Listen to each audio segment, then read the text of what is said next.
Shalom saudara terkasih di dalam Tuhan Yesus. Kita bersyukur ada di minggu yang kedua bulan Juli. Mari siapkan hati untuk menerima kebenaran firman Tuhan. Mari kita berdoa.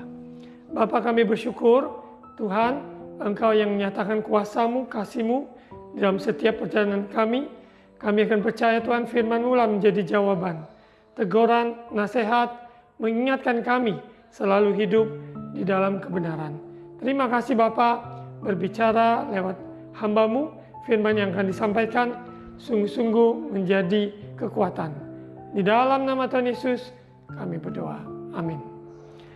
Saudara terkasih dalam Tuhan Yesus, dalam seri bulan Juli, lembah, di mana lembah ada di antara gunung ataupun bukit yang ada, dan lembah itu lereng yang di pegunungan, di kaki pegunungan, dan itu juga bisa menjadi tempat pertempuran dan sebuah lokasi pemukiman dan sebagainya. Di dalam firman Tuhan Alkitab terdiri banyak lembah-lembah di mana kita akan belajar banyak lewat apa yang terjadi di sebuah tempat, ikatan lembah ataupun asal usul dari seseorang di lembah tersebut. Semuanya mempunyai makna bagi kita semua. Apa yang terjadi menjadi sebuah pelajaran berharga di dalam hidup kita di zaman ini. Di dalam Alkitab terdapat lembah Akor, lembah Asin, lembah Ayalon, lembah Baka, lembah Bokim, lembah Eskol, lembah Gerar, dan masih banyak lagi.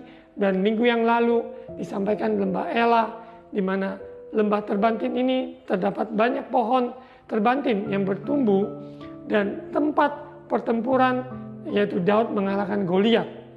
Dan ini menjadi sebuah sejarah yang tidak pernah terlupakan, yang memberikan kita inspirasi, kekuatan untuk menghadap Goliat dalam hidup kita.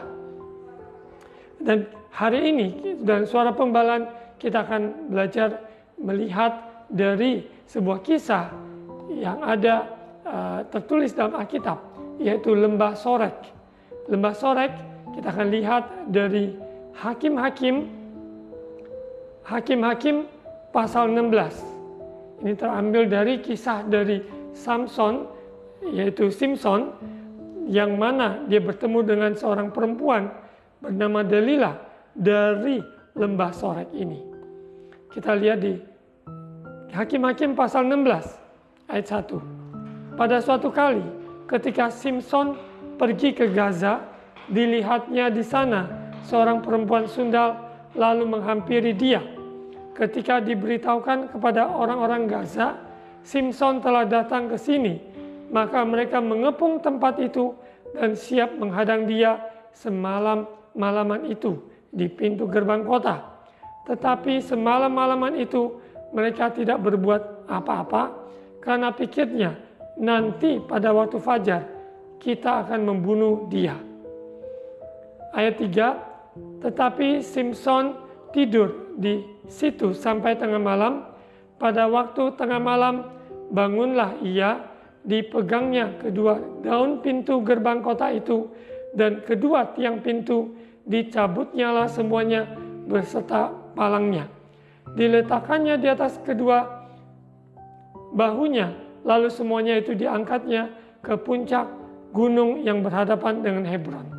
Ini kisah dari Simpson, di mana ia adalah hakim yang Tuhan angkat pada zaman tersebut, pada zaman Hakim-Hakim sebelum Raja Israel ada, yaitu pada zaman Hakim-Hakim. Di mana umat Tuhan ketika hakim ada, mereka hidup dalam ketaatan, hidup dalam perintah Tuhan. Namun ketika hakim itu mati, mereka juga kembali memperhambakan dirinya kepada berhala ataupun kuasa penguasa yang ada. Dan pada konteks pada Judges ini, Hakim-Hakim pasal 16 ini, yaitu musuh bangsa Israel adalah Filistin, di mana Simpson, seorang nazir Allah yang sudah mempunyai komitmen karena kelahirannya adalah pilihan Tuhan untuk Tuhan pakai dia mengalahkan bangsa Filistin. Dan kita lihat bahwa Simpson dari perjalanan dia, di mana Tuhan sudah memberikan sebuah amanat apa yang harus dilakukan dan apa yang tidak boleh dilakukan oleh Simpson. Dan selama dia taat, selama dia ada di dalam koridor tersebut, kemenangan demi kemenangan dia peroleh. Namun kita lihat bahwa Simson kelemahannya adalah wanita. Dan kita lihat di ayat 4, di mana dia bertemu dengan seorang bernama Delilah. Ayat 4, sesudah itu Simson jatuh cinta kepada seorang perempuan dari lembah Sorek yang namanya Delilah.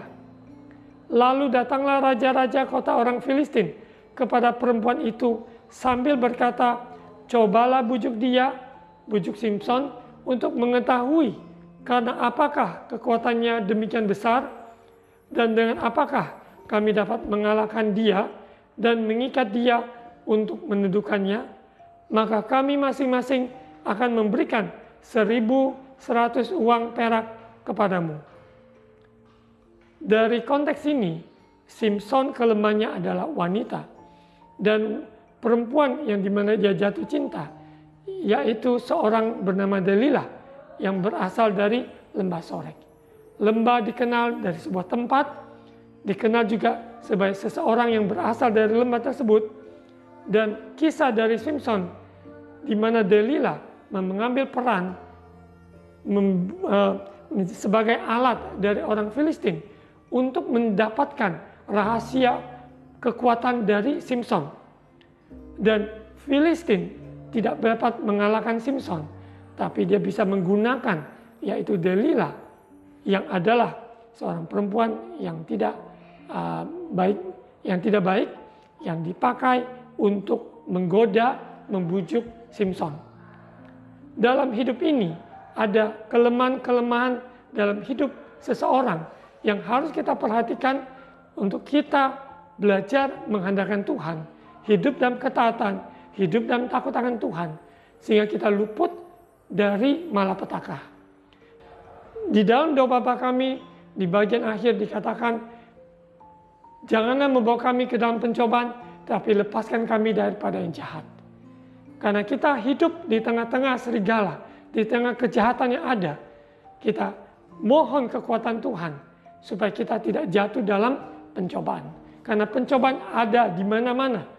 Ketika daging kita lemah, kita tidak hidup dalam kebenaran, maka yang ada adalah jatuh dalam pencobaan. Apa yang kita lihat, apa yang kita dengar, apa yang keinginan yang timbul dalam hati kita yang tidak selaras dengan firman Tuhan, iblis dapat memakainya menjadi ranjau-ranjau untuk kita jatuh. Namun apabila kita mengandalkan Tuhan, kita sungguh-sungguh hidup dalam perlindungan Tuhan, maka kita diluputkan semua pencobaan ujian. Saat kita lemah, seringkali kita jatuh. Namun ketika kita dekat dengan Tuhan, ada kekuatan Tuhan, Roh Kudus mengingatkan. Sebelum kita jatuh, Roh Kudus sudah mengingatkan kita supaya tidak di jalan orang fasik, tidak hidup di dalam kedagingan kita, tapi dipimpin oleh Roh, dipenuhi oleh Roh, maka hidup kita terluput dari malapetaka. Untuk konteks Simson, bagaimana keinginan dia, jatuh cintanya, dia bermain dengan dosa, mengizinkan dosa ada, maupun untuk menangkap dia, untuk mencengkram dia, sehingga dia tidak bisa berkutik lagi, dan bahkan rahasia yang harusnya dia pertahankan, dia keluarkan kepada musuh. Dan celah ini yang dipakai oleh orang Filistin, memakai seorang perempuan bernama Delilah dari lembah Sorek. Hari-hari ini, apa saja kelemahan kita, kita harus belajar mengandalkan Tuhan untuk menang atas kelemahan kita, sehingga kita tidak terhanyut, terbujuk, maupun terperangkap oleh perangkap-perangkap yang sudah dipasang oleh iblis. Dengan antek-anteknya, lewat pekerjaan, lewat tempat kita pelayanan, ada orang-orang yang mungkin syarat dengan dosa yang iblis pakai ketika kita lemah. Untuk itu kita harus saling berjaga-jaga, saling mengingatkan, saling mendoakan supaya tidak ada seorang pun dari kita yang jatuh di dalam pencobaan. Kita lanjut tentang Delila bagaimana masuk di dalam kehidupan Simson yang akhirnya Simson jatuh. Ayat 6. Lalu berkatalah Delila kepada Simson, ceritakanlah kiranya kepadaku, karena apakah kekuatanmu demikian besar, dan dengan apakah engkau harus diikat untuk ditundukkan? Jawab Simson kepadanya, jika aku diikat dengan 7 tali busur yang baru, yang belum kering, maka aku akan menjadi lemah dan menjadi seperti orang lain manapun juga. Ayat 8, lalu raja-raja kota orang Filistin membawa 7 kali busur yang baru yang belum kering kepada perempuan itu, dan ia mengikat Simson dengan tali-tali itu. Sedang di kamarnya ada orang bersiap-siap. Kemudian berserulah perempuan itu kepadanya, orang-orang Filistin menyergap engkau Simson. Tetapi ia, Simson, memutuskan tali-tali busur itu seperti tali rami yang terbakar putus apabila kena api, dan tidaklah ketahuan di mana duduk kekuatannya itu. Ini sudah sangat jelas perempuan ini mempunyai motivasi dan untuk membujuk Simson untuk mengetahui letak kekuatannya. Simson yang sudah membaca melihat seperti ini, namun dia tidak jerah. Nah, kita akan lihat di ayat-ayat berikutnya bahwa dia mengizinkan dirinya untuk dipermainkan dan ada di dalam bujukan rayuan dari Delila ini, yaitu perempuan dari lembah Sorek. Ayat 10, kemudian berkatalah Delila kepada Simson, sesungguhnya engkau telah mempermainkan dan membohongi aku. Sekarang ceritakanlah kiranya kepadaku dan apa yang engkau dapat diikat. Ayat 11, jawabnya kepadanya, jika aku diikat erat-erat dengan tali baru yang belum terpakai untuk pekerjaan apapun, maka aku akan menjadi lemah dan menjadi seperti orang lain manapun juga. Kemudian Delila mengambil tali baru, diikatnyalah dia dengan tali-tali itu, dan berseru kepadanya, orang-orang Filistin menyergap engkau Simson. Di kamar ada orang bersiap-siap, tetapi tali-tali itu diputuskannya tanggal dari tangannya seperti benang saja. Ini yang kedua kali perangkap ini dengan Simson membaca, mengetahui bahwa dia sedang dijerat, namun Simson tidak belajar dari pengalaman. Hidup kita ada kejadian demi kejadian, kita tahu pasti bahwa ada perangkap-perangkap lewat uang, lewat lawan jenis, lewat kedudukan yang dipakai oleh iblis untuk menjatuhkan kita sebagai anak-anak Tuhan, sehingga kesaksian hidup kita juga dicoreng. Kehidupan kita ada celah buat iblis bekerja. Untuk itu kita harus sungguh-sungguh waspada. Waspada lingkungan di mana kita berada, siapa yang kita izinkan untuk dekat dengan kita, dengan ucapan nasihatnya, dengan rayuan apapun. Kita harus sebelum ia masuk lebih dalam, bagian hidup kita harus tunduk pada Allah, melawan semua itu. Apabila kita dekat dengan Allah, Roh Kudus yang tinggal di dalam kita mengingatkan kita firman Tuhan supaya kita berjaga-jaga. Karena ada singa yang mengaum-ngaum yang mencari mangsa supaya bisa diterkamnya. Untuk konteks ini, Delila, yaitu yang diutus oleh orang-orang Filistin, musuh dari Israel, untuk mencari tahu kelemahan dari letak kekuatan dari Simson. Ayat 13, berkatalah Delila kepada Simson, sampai sekarang engkau telah mempermain-mainkan dan membohongi aku. Ceritakanlah kepadaku, dengan apakah engkau dapat diikat? Jawabnya kepadanya, kalau engkau menenun ketujuh rambut jalinku bersama-sama dan lungsim, lalu mengokohkannya dengan patok, maka aku akan menjadi lemah dan menjadi seperti orang lain manapun juga. Ini adalah ketiga kalinya Simson dirayu dibujuk dan Simson bermain-main.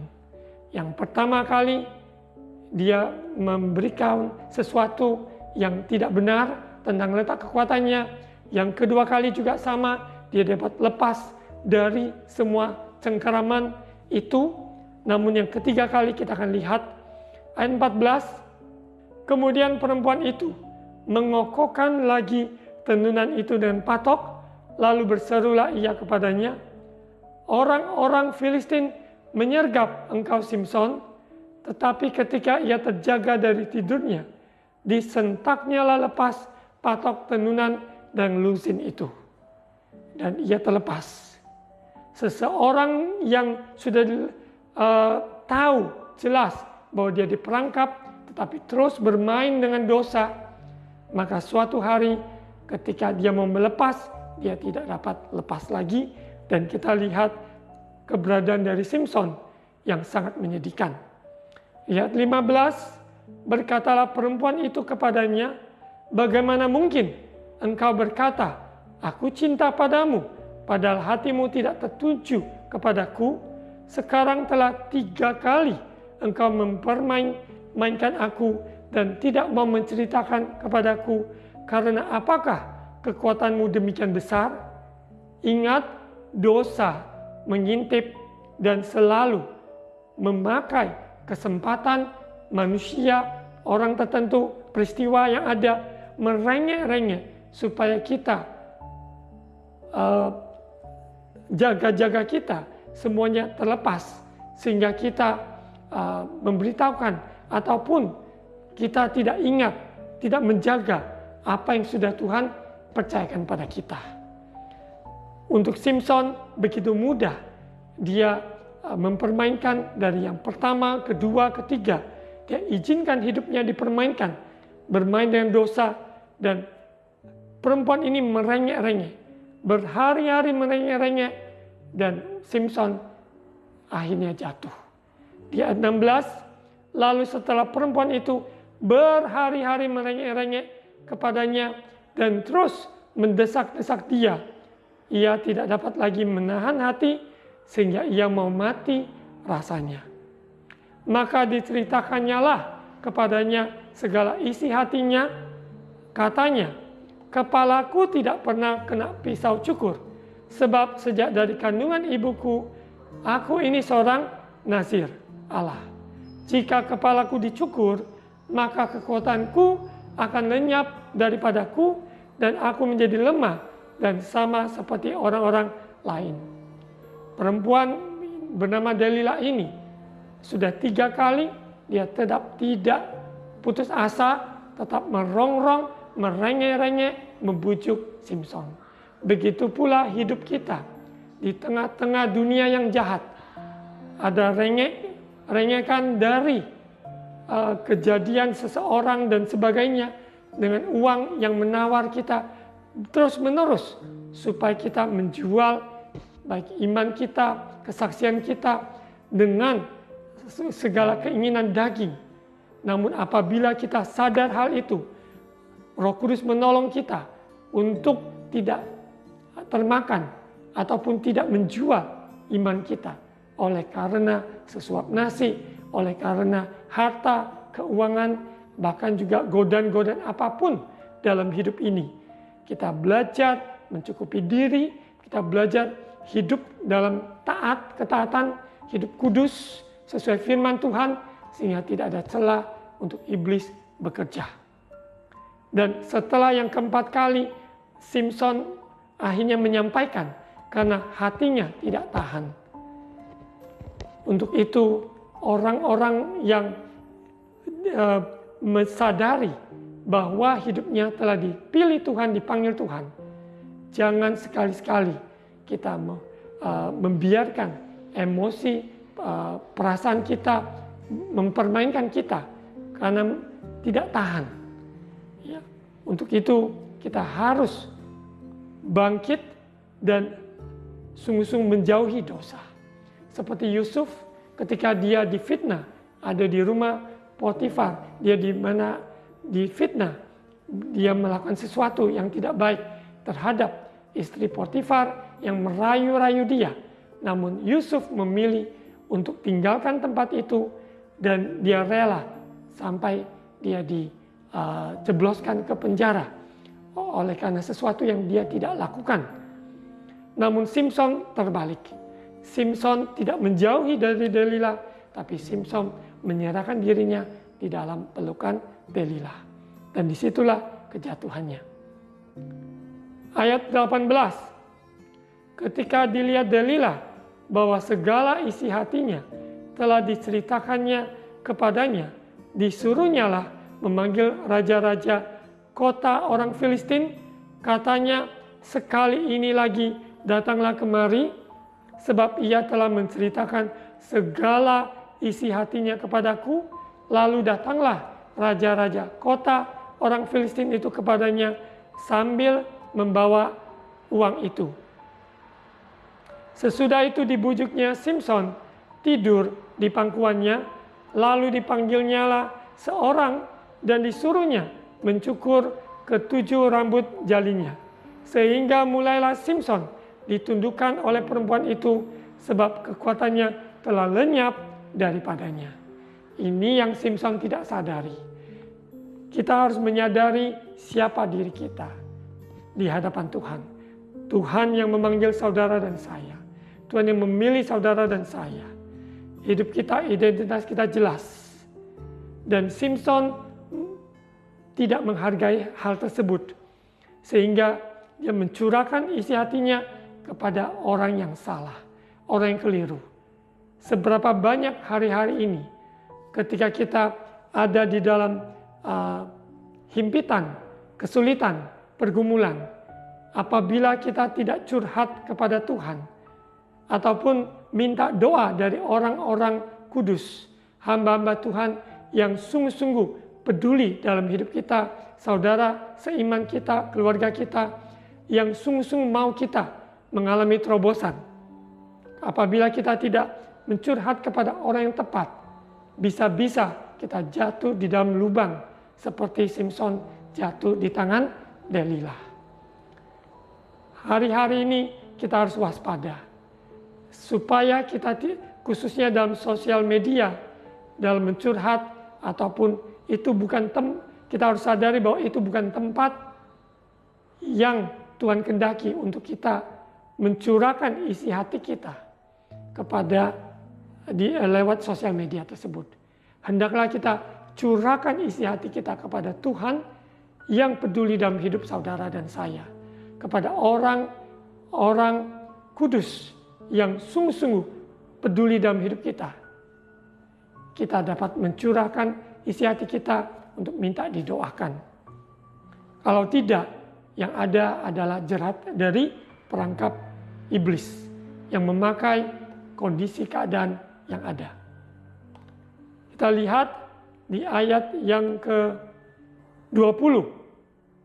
Lalu berserulah perempuan itu, orang Filistin menyergap engkau, Simson, maka terjagalah ia dari tidurnya, serta katanya, seperti yang sudah-sudah, aku akan bebas, dan aku akan meronta lepas, tetapi tidaklah diketahuinya bahwa Tuhan telah meninggalkan dia.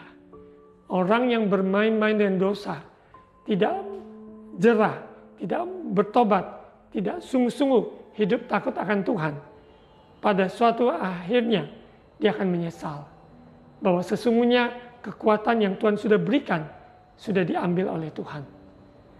Dan dia mengira dia dapat melepas dari perempuan ini, dari ikatan yang ada, tapi sudah terlambat. Dia sudah diikat dan ditangkap oleh musuh.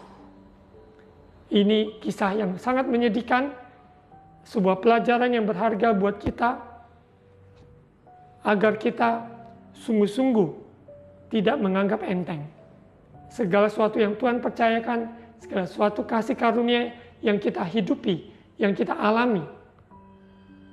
Sehingga semua keinginan daging, nafsu dapat kita tundukkan kepada kehendak Tuhan, kepada rencana Tuhan, kepada kebenaran, sehingga kita tidak menjadi korban dari perangkap si jahat. Mari kita baca di ayat yang ke-21. Ayat ini adalah ayat yang sangat menyedihkan. Orang Filistin itu menangkap Simson, mencungkil kedua matanya, dan membawanya ke Gaza. Di situ ia dibelenggu dengan 2 rantai tembaga, dan pekerjanya di penjara ialah menggiling. Simson yang terkenal dengan gagah perkasa, Roh Tuhan ada di dalam dirinya, ada kekuatan yang dahsyat, mengalahkan musuh, mengalahkan ini, mengalahkan itu. Tetapi ternyata dia takluk kepada kedagingannya dan dirayu oleh Delila dari perempuan yang dari lembah Sorek ini. Sehingga kehidupannya tidak bahagia. Kehidupannya ada di dalam penjara musuh. Ayat 22, tetapi rambutnya mulai tumbuh pula sesudah dicukur. Saudara bisa membaca di pasal 13 bagaimana Simson dilahirkan dari keluarga di mana Tuhan menetapkan dia sebagai seorang nasir Allah. Mempunyai ketentuan bagaimana dia hidup, tapi di dalam perjalanan dia sering dia toleransi, kompromi. Jadi biar suara pembelaan hari ini mengingatkan kita, jangan sekalipun kompromi dengan dosa apapun sehingga kita luput dari rayuan si jahat. Kita lihat kisah penutup dari Simson mati. Dengan dia ada di dalam penjara tersebut, dia bisa menangisi apa yang terjadi, namun dia tidak bisa kembali kepada hal yang lalu. Karena segala sesuatu sudah berubah. Namun kita lihat apa yang terjadi di ayat 23. Sesudah itu berkumpullah raja-raja kota orang Filistin untuk mengadakan perayaan korban sembelihan yang besar kepada Dagon, yaitu Allah mereka, untuk bersukaria.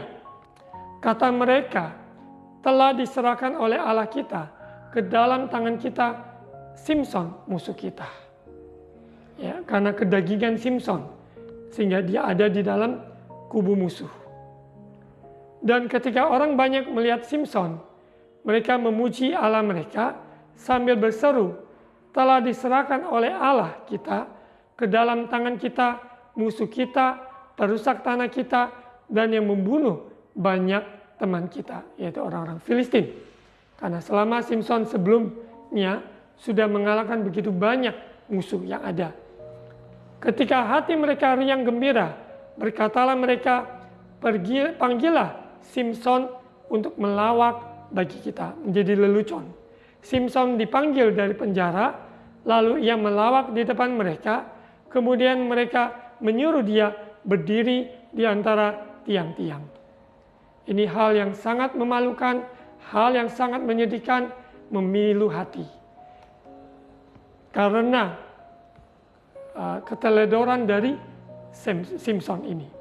Ayat 26, berkatalah Simson kepada anak yang menuntun dia, lepaskan aku dan biarlah aku meraba-raba tiang-tiang penyangga rumah ini, ya, kiri dan kanan, supaya aku dapat bersandar padanya. Adapun gedung itu penuh dengan laki-laki dan perempuan, segala raja kota orang Filistin ada di sana, dan di atas soto ada kira-kira 3.000 orang laki-laki dan perempuan yang menonton lawak Simson itu. Ini dikerumuni begitu banyak orang untuk melihat, menyaksikan Simson yang sedang dipermalukan. Namun kita lihat di ayat 28, ini adalah kesempatan terakhir Simson dari penyesalannya. Apa yang sudah terjadi dan dia menyesal. Dan di sini ayat 28 dia berdoa, berseru pada Tuhan. Berserulah Simson pada Tuhan, katanya, ya Tuhan Allah, ingatlah kiranya kepadaku, buatlah aku kuat sekali ini saja, ya Allah, supaya dengan satu pembalasan juga kubalas kedua mataku itu kepada orang Filistin. Seruan dari Simson ini untuk mengalahkan orang Filistin tersebut Dia minta Tuhan sekali ini berikan dia kesempatan. Kemudian Simson merangkul kedua tiang yang paling tengah penyangga rumah itu, lalu bertopang kepada tiang yang satu dengan tangan kanannya dan kepada tiang lain dengan tangan kirinya. Berkatalah Simson, biarlah kiranya aku mati bersama-sama orang Filistin ini. Lalu membungkuklah ia sekuat-kuatnya, maka rubuhlah rumah itu menimpa raja-raja kota itu dan seluruh orang banyak yang ada di dalamnya. Yang mati dibunuhnya pada waktu matinya itu lebih banyak daripada yang dibunuhnya pada waktu hidupnya.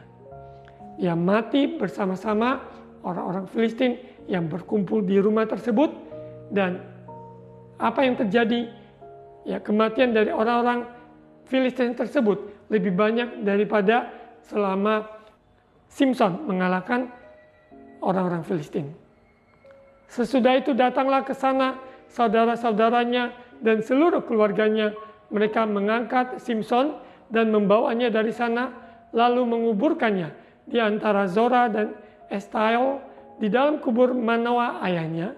Dia memerintah sebagai hakim atas orang Israel 20 tahun lamanya. Bila kisah Simson ini dalam perkenalan dia dengan perempuan bernama Delilah dari lembah Sorek menjadi pelajaran yang sangat amat mahal harganya untuk kita tidak mengikuti jalannya Simson.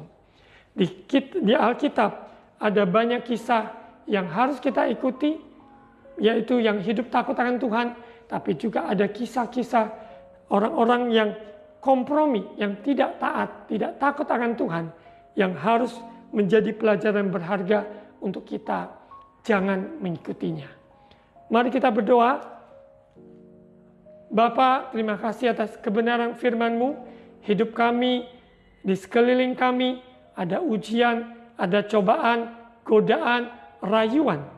Ajar kami hidup benar, hidup kudus, tidak kompromi, hidup ketaatan, dalam ketaatan firman Tuhan, dalam komunitas orang benar, orang kudus. Ajar umat-Mu Tuhan, supaya menyadari identitas kami hanya di dalam Engkau, dan kami berharga. Terima kasih Bapa, umat-Mu, pilihan-Mu akan Engkau pakai dengan luar biasa, mengalahkan musuh, tidak memberikan celah buat iblis bekerja, merayu, membujuk, sehingga anak-anak-Mu jatuh. Biarlah anak-anak-Mu hari-hari ini bangkit, lebih dekat dengan Engkau, berseru pada nama-Mu, dan kalahkan musuh. Kuasa-Mu ada bersama umat-Mu Tuhan. Yang lemah Tuhan kuatkan, yang bimbang Tuhan teguhkan imannya, yang sakit Tuhan jamah sembuhkan, yang berbeban berat Tuhan angkat semua bebannya. Engkaulah kelepasan kami, kekuatan kami, penyembuh kami, penyedia kami. Terima kasih Bapa, terima kasih Yesus, berkati kota, bangsa, pulau di mana kami berada. Indonesia penuh kemuliaan Tuhan. Pemerintah yang ada Tuhan berkati, pilkada serentak di bulan November Tuhan juga sertai. Kami serahkan juga gereja-gereja Tuhan. Engkaulah kepala gereja, tubuh Kristus bersatu, mempersiapkan yaitu menjadi mempelai yang kudus akan kedatangan Yesus yang kedua kali. Terima kasih Bapa, terima kasih Tuhan Yesus, terima kasih Allah Roh Kudus. Mari saudara angkat kedua tangan, terima ucapan berkat imam. Tuhan memberkati engkau dan melindungi engkau. Tuhan menyinari engkau dan wajahnya, dan memberi engkau kasih karunia. Tuhan menghadapkan wajahnya padamu dan memberi engkau damai sejahtera. Terimalah berkat kasih karunia dari Allah Bapa, cinta kasih dari Tuhan Yesus, persekutuan Allah Roh Kudus menyertai kita semua hari ini sampai Maranatha Yesus datang kembali. Di dalam nama Tuhan Yesus. Amin.